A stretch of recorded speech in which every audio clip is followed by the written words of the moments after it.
Hello, friends.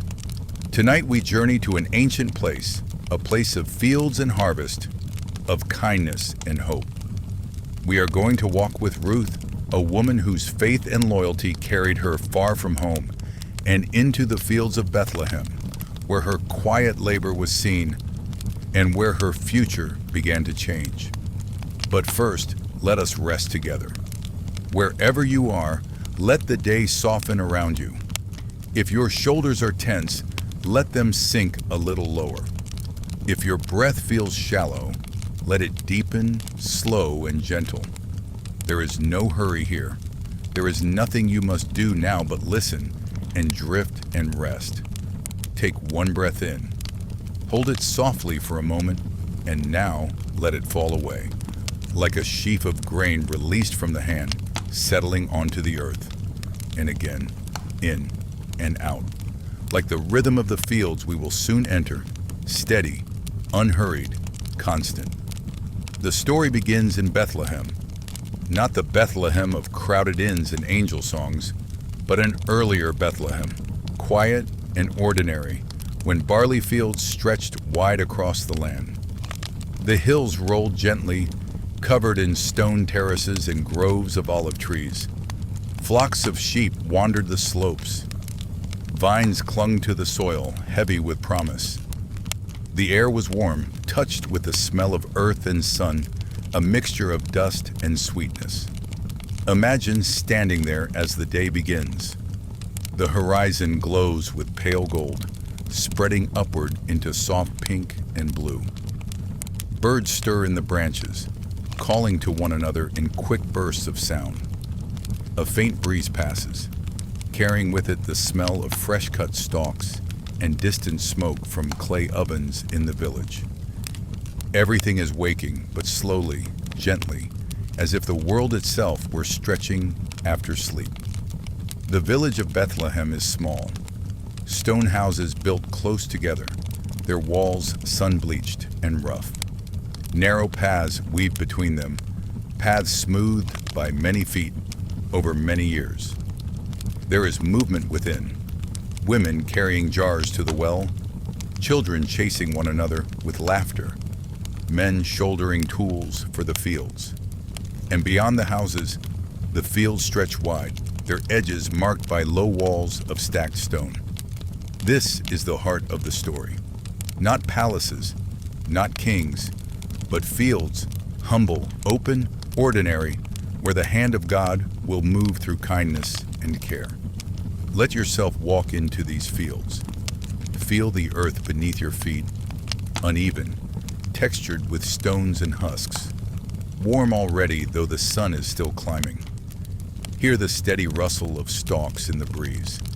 See the heads of barley bowing, golden and heavy, waiting to be gathered. Each stalk is delicate, yet together they make a sea that sways with the breath of the wind. In these fields, there is work. Work that is slow, steady, and honest.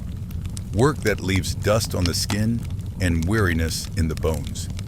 Work that also brings provision, enough to fill a basket, enough to carry home. And it is here that Ruth will bend low to glean, and it is here that Boaz will see her.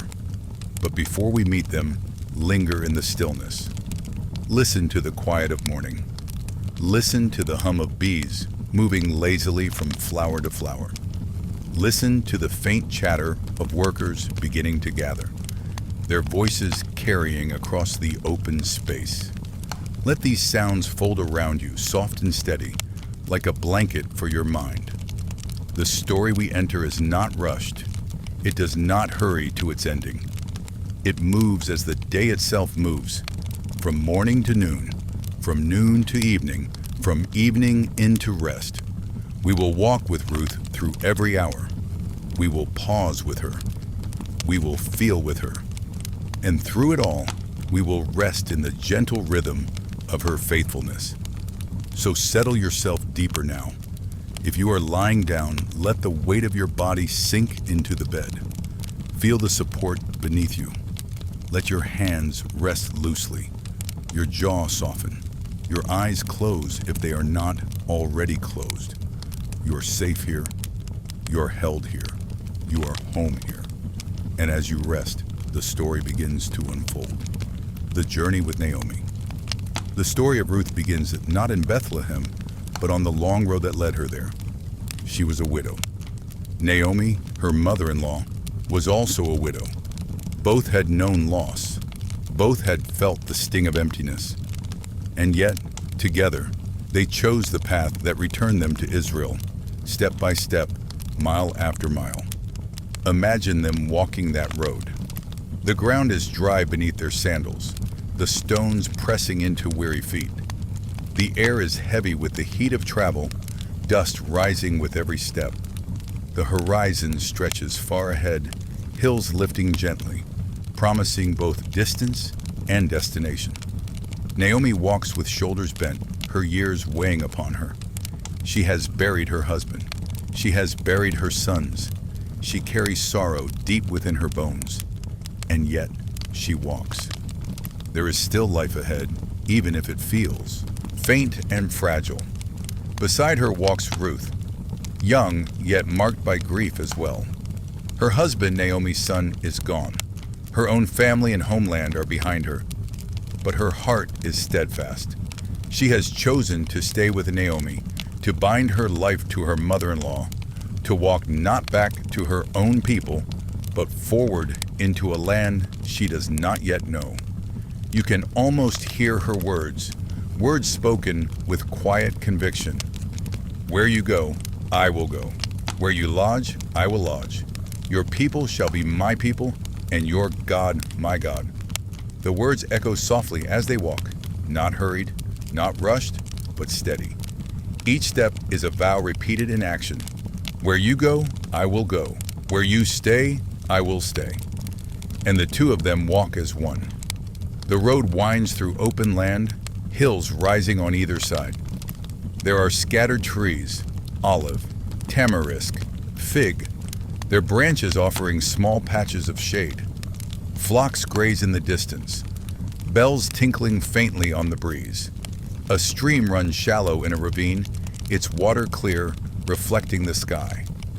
They pause sometimes to drink, sometimes to rest. Naomi lowers herself carefully, her breath uneven, her face lined with weariness. Ruth sits close beside her, offering silence, offering presence. There are no speeches, no explanations, only companionship. Sometimes love is not loud. Sometimes it is simply walking beside, mile after mile, when turning back would be easier. The road stretches on. Their shadows lengthen as the sun tilts west. Dust gathers on their garments, clings to their hair, and still, they walk. At night, they rest beneath the stars. The sky above is vast, dark velvet scattered with light. The air cools, settling around them with calm. Naomi lies still, her eyes sometimes open, staring upward, her thoughts heavy. Ruth curls near, listening to the night sounds. The call of owls, the distant bark of dogs in villages unseen, the rustle of grass in the wind. The stars become companions, silent and faithful. And the two widows sleep, not in comfort, but in the shelter of one another's company. Day after day, the rhythm repeats. Rise, walk, rest, sleep. Rise, walk, rest, sleep. Their journey is long, yet it binds them closer. Two women alone, yet not abandoned. Two travelers weary, yet not without hope. Each step forward is an act of courage, an act of trust in a future they cannot yet see. At times Naomi speaks, softly, reluctantly, the words edged with sorrow. "Do not call me Naomi," she once said to others. "Call me Mara, for the Lord has dealt bitterly with me." But to Ruth, she is still Naomi. And Ruth's presence, though it cannot erase the grief, is a balm, a steady reassurance that she does not walk alone. Step by step, the land begins to change. The hills of Judah rise higher. The soil grows richer, dark and full. Vineyards stretch across terraces. the promise of harvest in the air. The closer they come to Bethlehem, the more the air shifts. The faint sweetness of barley ripening, the hum of bees, the sounds of workers tending their fields. The road narrows, winding between stone fences. Villagers pass them on the way, carrying tools, leading donkeys, balancing jars of water on their heads. Some glance at the two women, some pass without notice. Ruth walks with lowered gaze, a stranger in this land. Yet with her hand steadying Naomi, she feels her purpose. At last, the rooftops of Bethlehem appear, clustered together against the hills. The village is not grand, not large, but it is alive. Smoke rises from hearth fires. Voices drift on the air. Children's laughter rings faintly. And the scent of fresh bread carries out from ovens warming the dusk. Naomi slows as she sees it. Home, though not the same as it was before. Her eyes glisten with tears unshed. For Ruth, it is all new.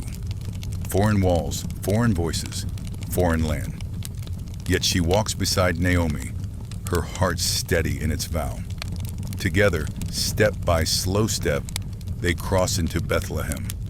Not as two widows forgotten, but as two women whose faith will soon meet provision. And so the journey ends. The road has been walked. The dust of Moab lies behind them.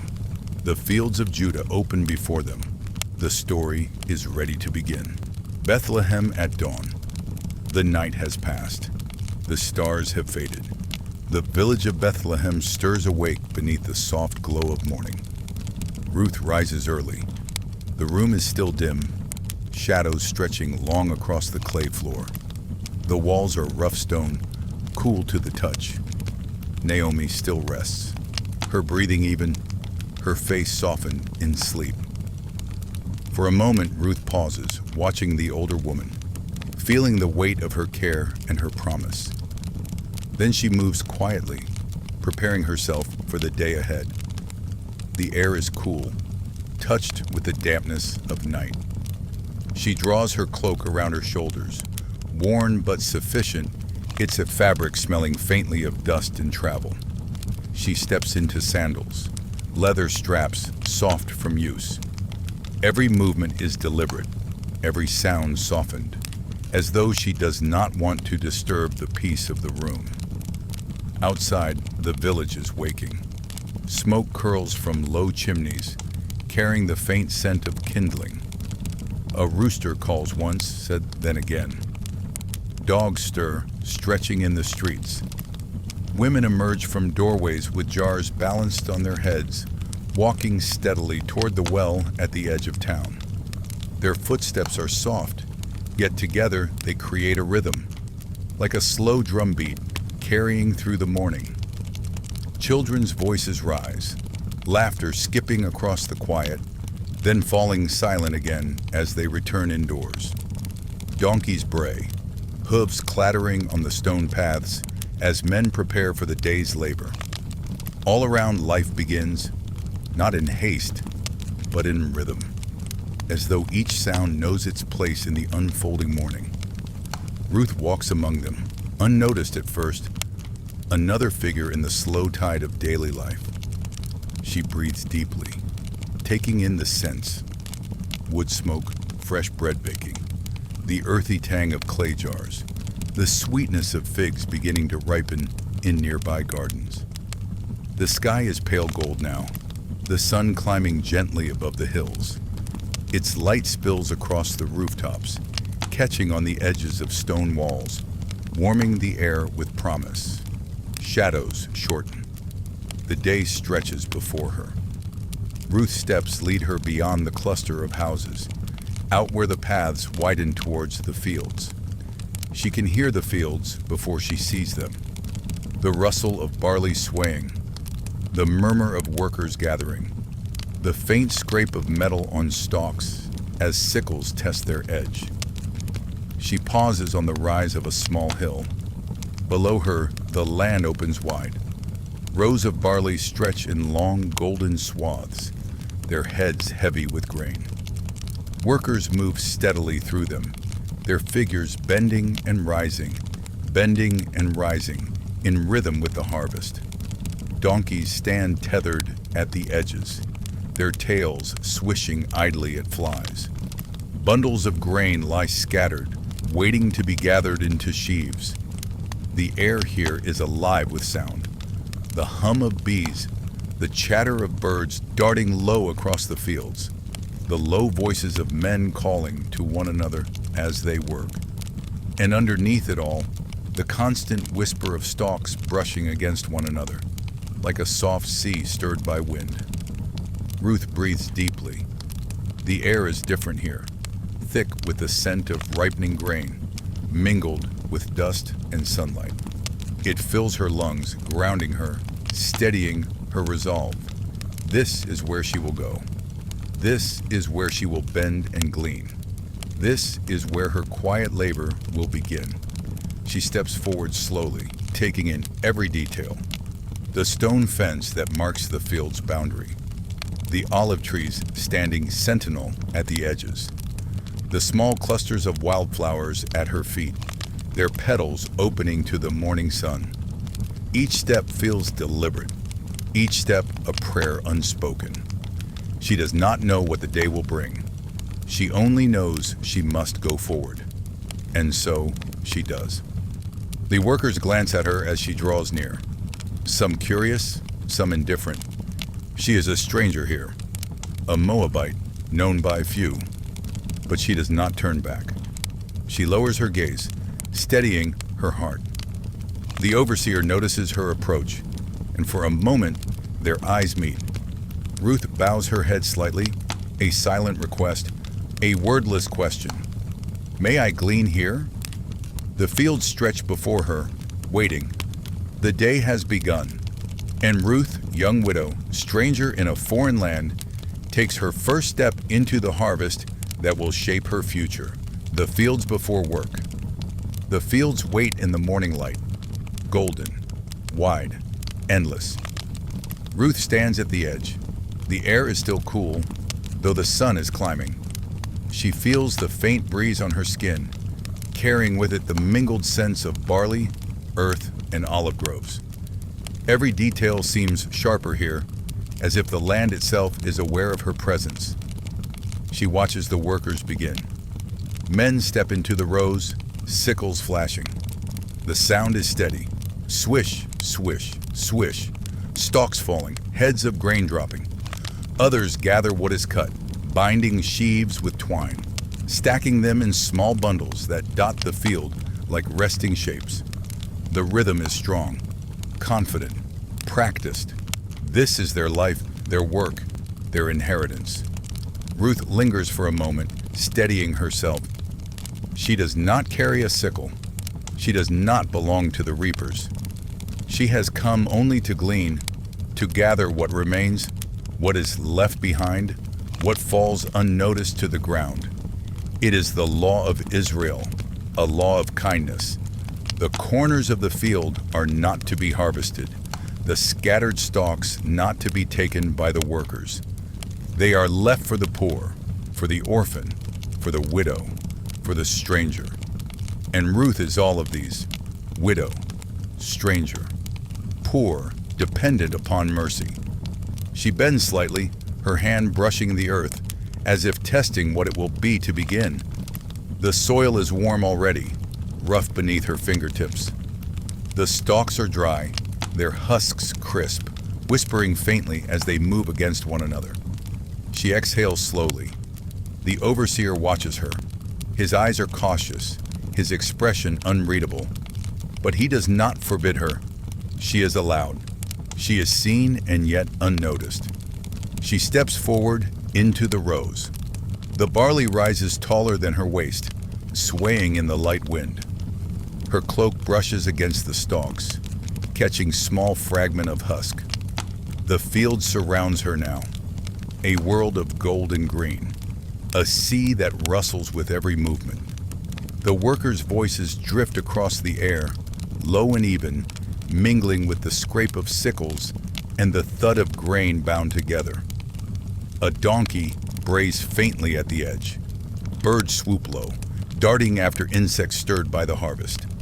All these sounds blend into a single hum, constant and steady.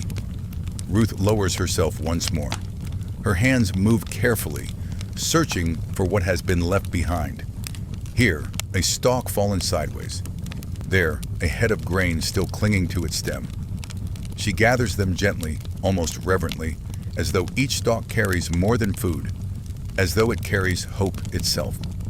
Her breath is quiet, her motion slow. Stoop, gather, rise, hold. The rhythm begins. In the distance, the sun climbs higher, its light spilling across the land. The air warms, soft and heavy. Shadows shorten. The day begins to press itself into her skin. But Ruth does not falter. She has chosen this work. She has chosen this place. And though she is a stranger, though her story has been marked by loss, she knows this much. Every stalk she gathers is enough for today. The field stretches wide, a world of labor and provision. The workers move in their practiced rhythm. And Ruth, at the edges, begins her quiet task, step by step, hand by hand, stalk by stalk. The day has opened. The work has begun. And the story, slow and steady, unfolds among the golden rows. The gleaning, consolidated 30 minutes. The field waits in golden light. The day is young, the air still cool, the earth firm beneath Ruth's feet. She steps forward, her eyes lowered, her hands ready. She bends, she reaches, she lifts. A fallen stalk rests in her palm. She brushes it clean, lays it across her arm, then bends again. The rhythm begins. Stoop, gather, rise, hold, again, and again, and again. The reapers move quickly with their sickles, their voices carrying low across the rows. But Ruth's work is different. Hers is the labor of what remains, what others do not notice, what falls to the ground unseen. The barley rustles around her, whispering in the morning breeze. Bees hum among wildflowers at the edges. The faint chatter of workers drifts in and out like waves, sometimes near, sometimes far. All around her, sound folds into a single steady hum. The sun climbs. The air warms. Dust clings to her skin. Sweat gathers lightly on her brow. Still the rhythm continues. Stoop, gather, rise, hold. Time loosens its grip. Minutes blur into one another, then hours. The work becomes the clock. The stalks mark her progress more than the sun does.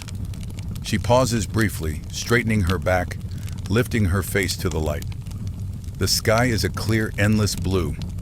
The hills roll gently beyond, dotted with olive trees.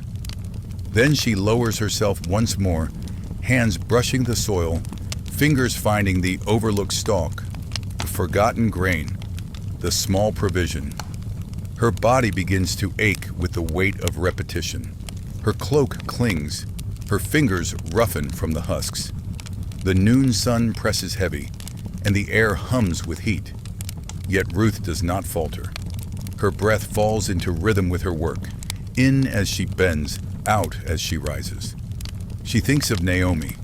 She sees her in her mind's eye waiting at home, perhaps resting, perhaps praying. Each stalk gathered feels like a message carried silently back to her. You are not alone. I am with you. We will endure. The thought steadies Ruth, strengthens her tired arms. The day leans toward evening. The light softens, turning golden once more. The shadows stretch long across the field. Birds sweep low across the rows before returning to their trees. The hum of insects lowers, steady but subdued. The other workers begin to finish, voices rising as they bind sheaves, laughter carrying towards the village. Donkeys bray as they are loaded with grain. Slowly, the field empties. But Ruth remains, still moving, still gathering. Her steps are slower now, but steady. Her body aches, yet her hands do not falter. The rhythm holds. Stoop, gather, rise, hold. At last she gathers the final stalks, her arm heavy with grain. her cloak brushed with husks, her face touched by both sweat and dust. She straightens, stretching her back, and lifts her gaze to the fading sky. The first star glimmers faintly above the horizon. The day has ended. The gleaning is complete. What she carries may look small to others, but to her and Naomi, it is abundance. It is hope. It is enough. And so Ruth turns, her arms full, her steps slow but steady. She walks back toward Bethlehem, leaving behind a quiet field, now resting in the cool breath of evening. Boaz enters the field. The field grows quieter as the day stretches on. The hum of insects softens. The laughter of workers fades into distance. And then a new sound enters. The sound of footsteps steady on the soil. The sound of a man approaching. It is Boaz, owner of the field, a man of standing, a man of kindness. His steps are unhurried. His presence does not disturb the peace of the field. Instead, it settles into it, as though the land itself recognizes him. The workers glance up briefly, then return to their tasks. Boaz greets them, his voice low, warm, steady. "The Lord be with you," he says. And they answer in return, "The Lord bless you." The exchange is simple yet filled with blessing. Words spoken often but never empty. In their voices there is respect. In his tone there is care. Ruth hears the sound but does not lift her head at first. She remains in her rhythm, bending, gathering, rising, holding. The stalk still rests across her arm. The dust still clings to her sandals. She is focused, steady, small among the rows. But Boaz notices. He sees her among the workers at the edges, moving carefully, steadily. She is not one of his reapers. She is not a familiar face. And yet, she is there, gleaning with quiet persistence. Boaz turns to his overseer. His question is simple. "Whose young woman is this?" The overseer answers plainly. "She is the Moabite woman, the one who came back with Naomi from the land of Moab. She asked to glean, and she has worked steadily from morning until now." With only a brief rest, Boaz listens. His gaze lingers on Ruth. He does not see merely a stranger. He sees faithfulness written in her labor. He sees devotion made visible in her hands. He sees the quiet courage of a woman who has chosen loyalty over ease, who has chosen love over comfort. Slowly, he walks toward her. Ruth senses his approach. She straightens, lowering her eyes, bowing slightly in respect. Dust clings to her cloak. Her hands are roughened from the stalks. Her arms hold only what she has gathered. She does not look proud, nor ashamed. She simply waits. Boaz speaks gently. "Listen, my daughter. Do not go to glean in another field. Do not leave this place. Stay here, close to my servant women. Watch the field where they reap and follow after them. I have ordered the men not to harm you. And when you are thirsty, go to the jars and drink what the young men have drawn." The words are kindness. The words are safety. The words are shelter given freely. Ruth bows low, her face near the earth. Her voice trembles with humility. "Why have I found favor in your eyes, that you should notice me, a foreigner?" Boaz answers with calm assurance. "It has been told me, all that you have done for your mother-in-law since the death of your husband, how you left your father and mother and the land of your birth, and came to a people you did not know before. May the Lord repay you for what you have done. May you be richly rewarded by the Lord, the God of Israel, under whose wings you have come to take refuge." The words fall over her like blessing. Not flattery, not empty speech, blessing. Ruth lifts her eyes briefly, her voice soft. "May I continue to find favor in your eyes, my Lord. You have comforted me, You have spoken kindly to your servant, though I am not even one of your servant women. Boaz smiles faintly, though his face is calm. His words are not merely for the moment, they are seed, sown into the story that is still unfolding. The field holds its breath, as if listening. The barley sways gently in the breeze. The shadows shift across the rows. And Ruth, once stranger, now stands beneath the shelter of unexpected favor. Boaz turns back toward his men, toward the harvest, but his words remain like fragrance in the air. Words of kindness, words of promise, words that will echo long beyond this day. Ruth lowers herself once more. Her hands return to the stalks. Her body bends, rises, bends again. The rhythm resumes. Yet something has changed. She is no longer unseen. She is no longer unprotected. The field itself seems softer now, the work lighter, the day filled with a quiet hope. And so, beneath the gaze of kindness, Ruth continues. Stoop, gather, rise, hold, again, and again, and again. The sun leans lower. The light grows. Golden, the day begins its closing stretch. And Ruth, faithful and steady, gleans on, her story now touched by the presence of Boaz, the shared meal in the field. The day leans into afternoon. The workers begin to gather, their tools set down, their voices calling across the rows. It is time for the meal. The harvest pauses. The field itself seems to sigh with relief. Boaz gestures, his voice steady, welcoming. Come over here. Eat some bread. Dip your piece in the vinegar. Ruth hesitates for a moment, uncertain. She is not one of them. She is not from this land. And yet, the invitation is clear, spoken with kindness, offered with respect. She steps closer, her head lowered, her movements quiet. She sits among the harvesters, though her posture remains humble. Dust clings to her cloak. Her hands are roughened from gleaning. She is weary, yet present. The bread is passed. The vinegar jar is set among them. The roasted grain is lifted, steaming faintly in the warm air. Ruth takes a piece of bread.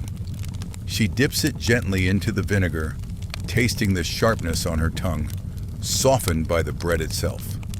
She eats slowly, quietly, each bite filling not only her body, but her spirit. Boaz himself offers her roasted grain. She takes it, her hands trembling slightly, her gratitude unspoken but deep. She eats until she is satisfied, until the hunger that has pressed her all morning eases, until her body feels steadier beneath her.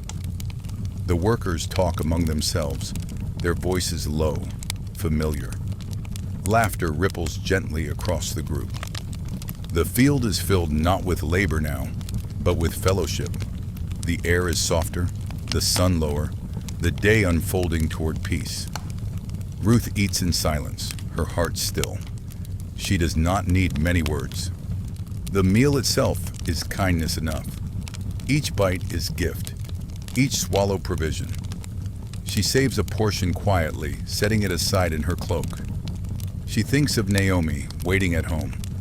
She will not return empty-handed. Boaz watches her, not with pride, not with possession, but with respect. He sees her dignity. He sees her restraint. He sees her faithfulness. And in his heart, he knows this is no ordinary woman.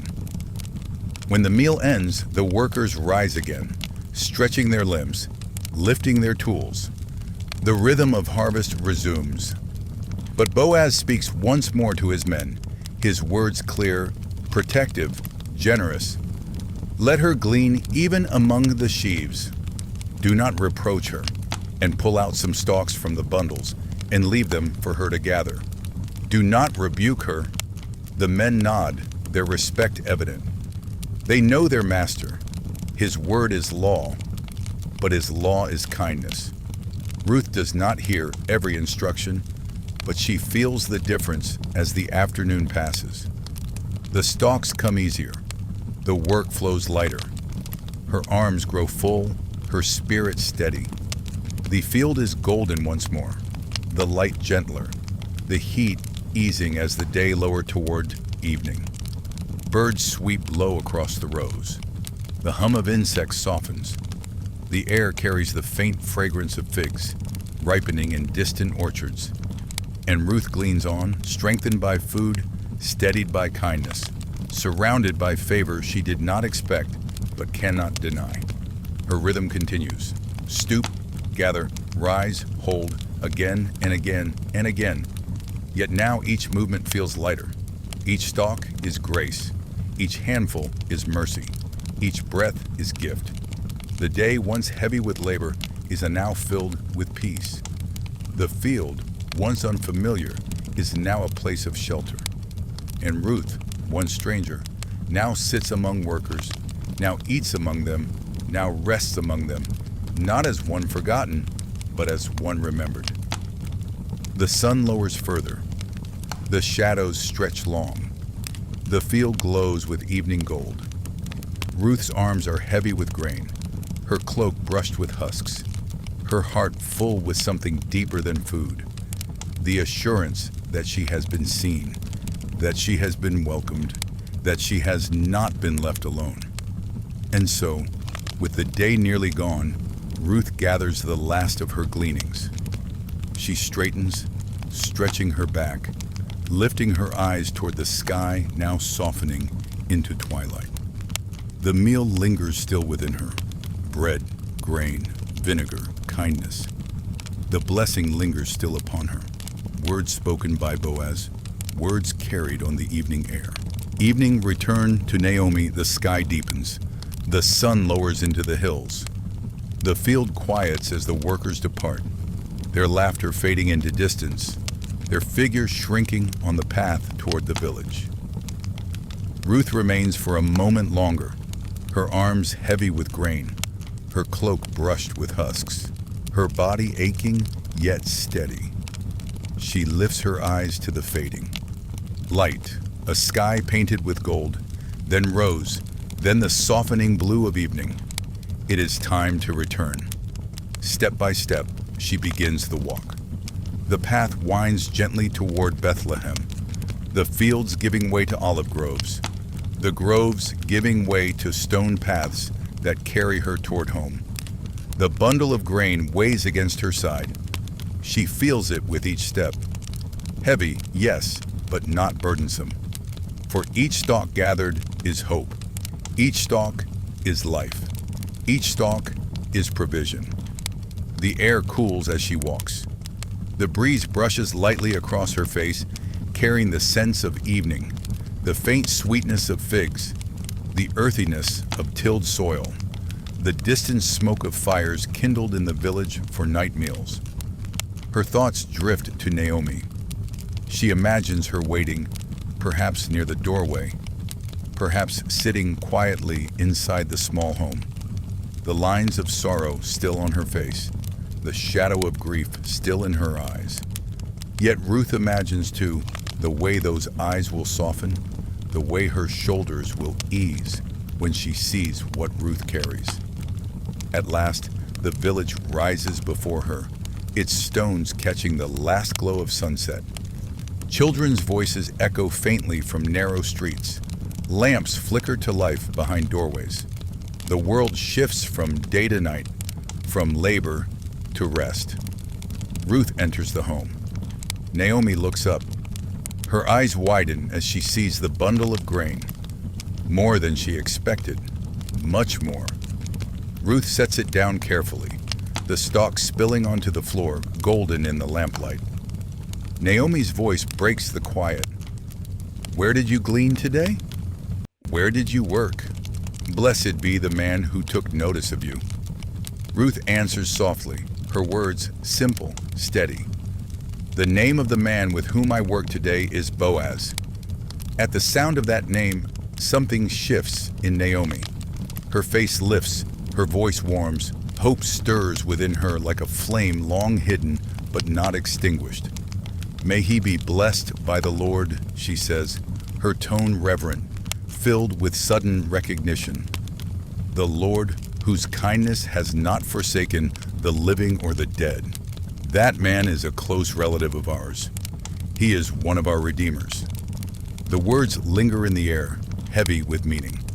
Ruth listens, her heart quiet, her spirit open. She does not yet grasp the fullness of Naomi's words, but she feels the weight of them, the sense of providence threading through the day, the sense that her labor has been more than labor, her encounter more than chance. She lifts the roasted grain she had saved from the meal and sets it before Naomi.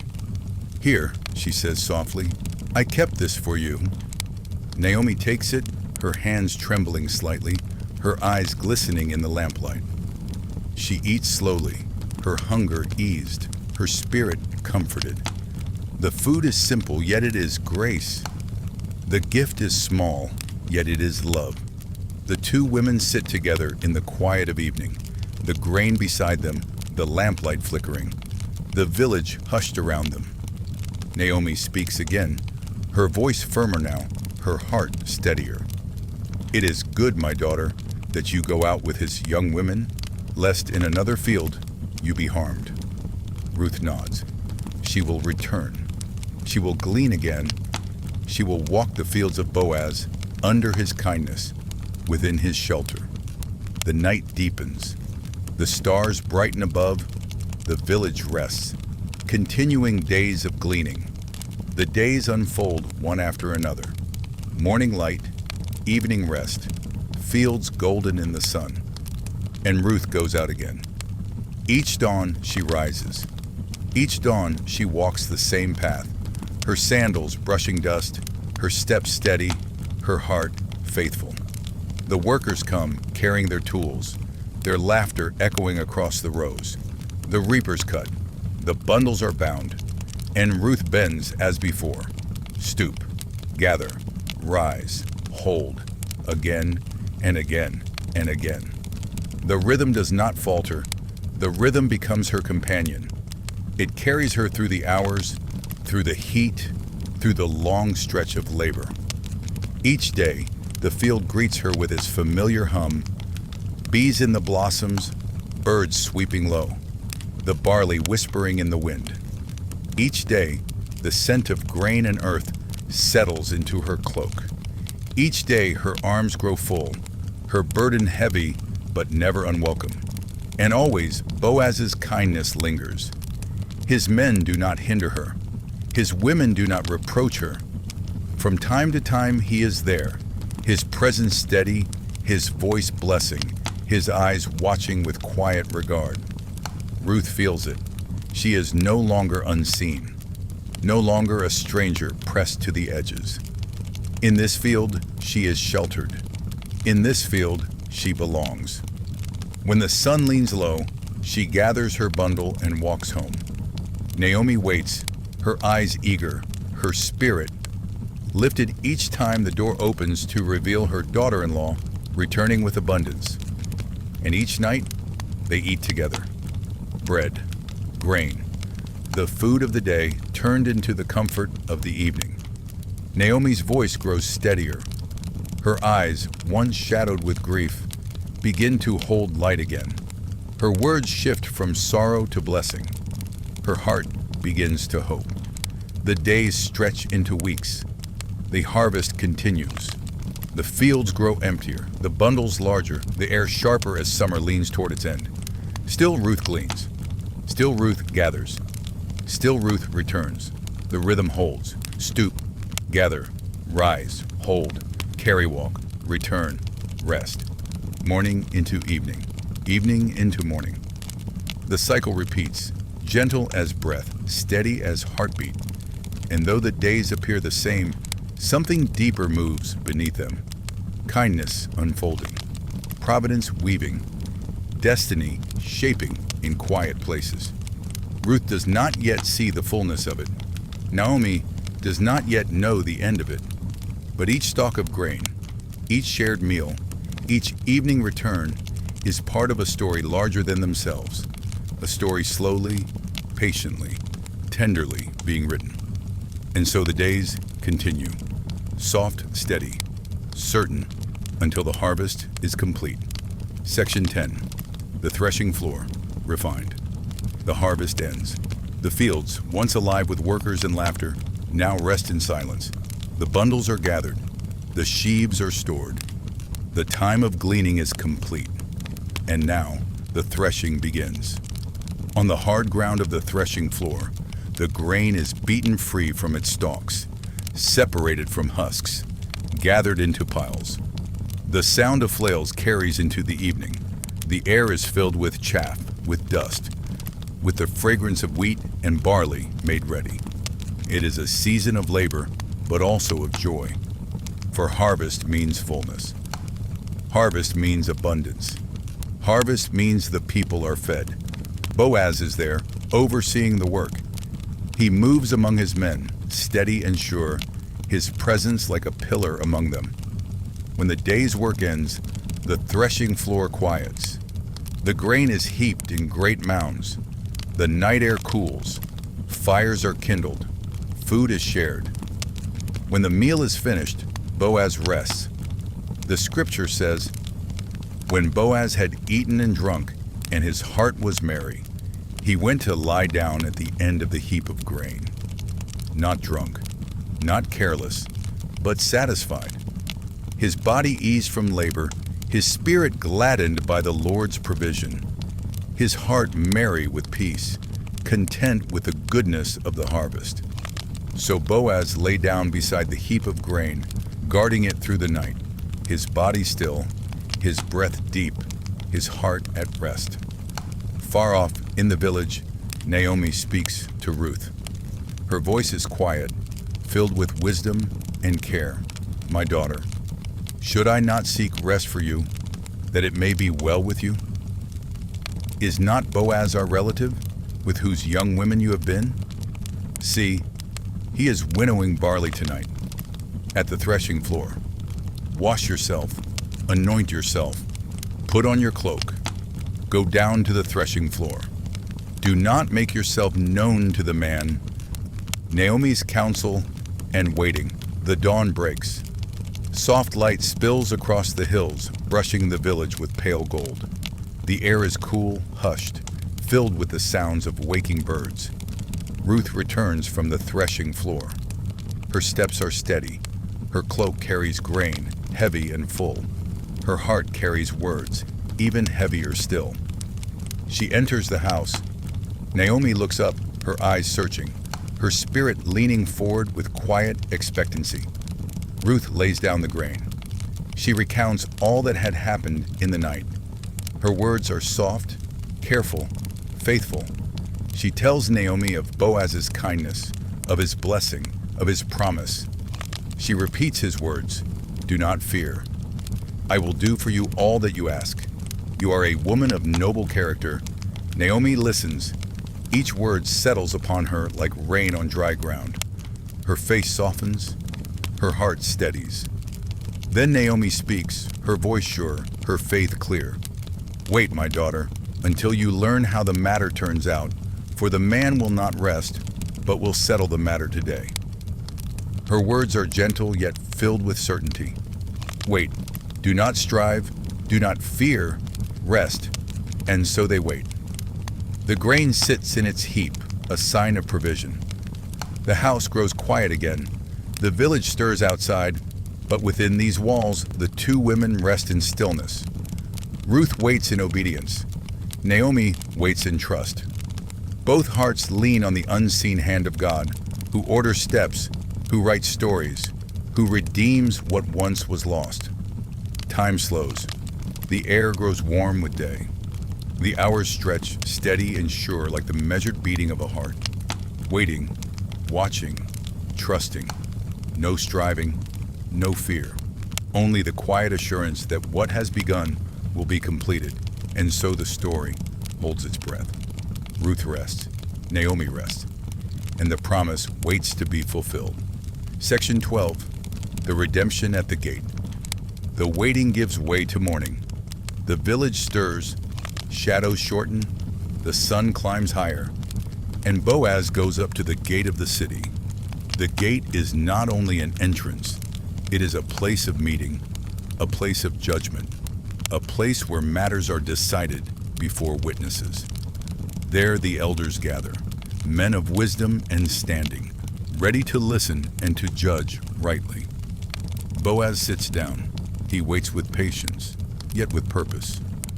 For there is something to be resolved, and he will not let the day pass without it. Soon the nearer kinsman, the one who holds the first right of redemption, comes by. Boaz calls to him, "Turn aside, friend, sit down here." And he turns and sits. Then Boaz takes 10 men of the elders of the city and says, "Sit down here." And they sit. The circle is formed. The matter is ready to be spoken. Boaz begins. His voice is calm, measured, honorable. Naomi, who has come back from the country of Moab, is selling the parcel of land that belonged to our relative Elimelech. So I thought I would tell you of it and say, buy it in the presence of those sitting here and in the presence of the elders of my people. If you will redeem it, redeem it. But if you will not, tell me, that I may know. For there is no one besides you to redeem it, and I come after you. The nearer kinsman listens. His mind weighs the offer. Land is valuable. Inheritance is weighty. He answers quickly, I will redeem it. But Boaz continues, his words steady, his tone clear. The day you buy the field from the hand of Naomi, you also acquire Ruth the Moabite, the widow of the dead, in order to raise up the name of the dead in his inheritance. At these words, the nearer kinsman pauses. His face changes. His thoughts shift. He speaks again, but this time his voice holds. Caution. I cannot redeem it for myself, lest I impair my own inheritance. Take my right of redemption yourself, for I cannot redeem it. The elders watch. The matter turns. In the custom of Israel, a transaction was confirmed in this way. One would take off a sandal and give it to the other. So the nearer kinsman removes his sandal and hands it to Boaz, sealing the agreement in the sight of all who sit there. Then Boaz rises and speaks to the elders and all the people gathered. You are witnesses this day that I have bought from the hand of Naomi all that belonged to Elimelech and all that belonged to Chilion and to Mahlon. Also, Ruth the Moabite, the widow of Mahlon, I have acquired to be my wife, to perpetuate the name of the dead in his inheritance, that the name of the dead may not be cut off from among his brothers and from the gate of his native place. You are witnesses this day, the elders answer. The people answer. Their voices rise like a blessing, like a chorus of agreement. We are witnesses. May the Lord make the woman who is coming into your house like Rachel and Leah, who together built up the house of Israel. May you act worthily in Ephrathah and be renowned in Bethlehem. And may your house be like the house of Perez, whom Tamar bore to Judah, because of the offspring that the Lord will give you by this young woman. The matter is finished. The redemption is secured. The promise is fulfilled. Boaz has done all with honor. Ruth is no longer a widow left to glean. Naomi is no longer empty. A new chapter begins. The gate quiets. The elders disperse. The people return to their work. The sun continues its climb. And beneath the ordinary rhythm of the village beats something eternal. The quiet unfolding of God's redemption through ordinary lives, through steady obedience, through faithful love. The marriage of Boaz and Ruth. The matter at the gate is finished. The sandal has been given. The elders have spoken their blessing. The people have borne witness. And now the story shifts, from waiting to fulfillment, from promise to joy. Boaz takes Ruth as his wife. The words are simple, but the weight of them is great. A stranger is welcomed. A widow is restored. A nobleman and a faithful woman are joined. The village gathers. The air is filled with voices. The blessing spoken at the gate now echoes in the streets. May the Lord make the woman who is coming into your house like Rachel and Leah, who together built up the house of Israel. May you act worthily in Ephrathah. May you be renowned in Bethlehem. May your house be like the house of Perez. The blessing is not small. It reaches backward, recalling the mothers of Israel. It reaches forward, pointing to a future not yet seen. It rests now upon Boaz and Ruth, spoken with faith, spoken with hope. And the Lord hears, the Lord answers. In time, Ruth conceives. The Lord gives her a son. The house that was once empty is now filled with life. The womb that was once silent is now fruitful. The women of the village gather around Naomi. Their voices rise with joy, their words heavy with meaning. Blessed be the Lord, who has not left you this day without a redeemer. And may his name be renowned in Israel. He shall be to you a restorer of life and a nourisher of your old age. For your daughter-in-law, who loves you, who is more to you than 7 sons, has given birth to him. And they placed the child in Naomi's arms. The widow who once said, "Call me Mara, for the Lord has dealt bitterly with me," now holds sweetness, now cradles joy. Her arms, once empty, now hold fullness. Her lap, once barren, now carries the future. The women say, "A son has been born to Naomi," and they name him Obed. Obed will grow. Obed will father Jesse, and Jesse will father David, the shepherd who becomes king. From the gleaning in the fields, to the threshing floor, to the gate, to this child, the thread of redemption is unbroken. Through Boaz and Ruth, through Naomi and Obed, God's hand moves quietly, faithfully, toward his greater purpose, toward his greater king. The marriage is not only a joining of 2 lives, it is a joining of past sorrow with future hope. It is the binding together of faith, kindness, and promise, all wrapped into the fabric of God's story. And so the house of Boaz and Ruth begins, simple, steady, blessed, full of promise, yet to come. Closing reflections and gentle ending, the story of Ruth comes to its close. It began in famine. It began in loss. It began with empty fields, empty arms, empty hearts. But it ends in fullness. It ends in redemption. It ends with a marriage, a child, and a name that will echo through generations. Naomi, once bitter, is now restored. Ruth, once a foreigner, is now beloved. Boaz, once a guardian of the field, is now a husband and a father. The women of the village see it, and they rejoice. They bless the Lord, who has turned sorrow into joy, emptiness into abundance, wandering into home. And the child Obed rests in Naomi's arms, a quiet promise of the future, the grandfather of David, the line from which the Messiah will come. From the fields of Bethlehem will rise the shepherd of Israel. From the house of Boaz and Ruth will come the Redeemer of all. The story is simple. It is not a story of armies or kingdoms. It is not a story of grand power or loud victories. It is a story of kindness, a story of faith, a story of a woman who clung to her mother-in-law, and a man who walked in honor, and a God who wove their lives into his eternal design. This story whispers to the weary heart that no loss is too great for God to redeem, that no life is too small for God to use, that even in the quiet fields, even in the waiting, even in the gleaning of grain, his purposes move forward, steady and sure. And so the book of Ruth closes not with an end, but with a beginning, the beginning of a line, the beginning of a kingdom, the beginning of redemption that will one day be seen in its fullness. But for now, the fields are quiet, the harvest is gathered, The night settles over Bethlehem, and the story rests. Rest with it. Let your heart be still. Let your mind be eased.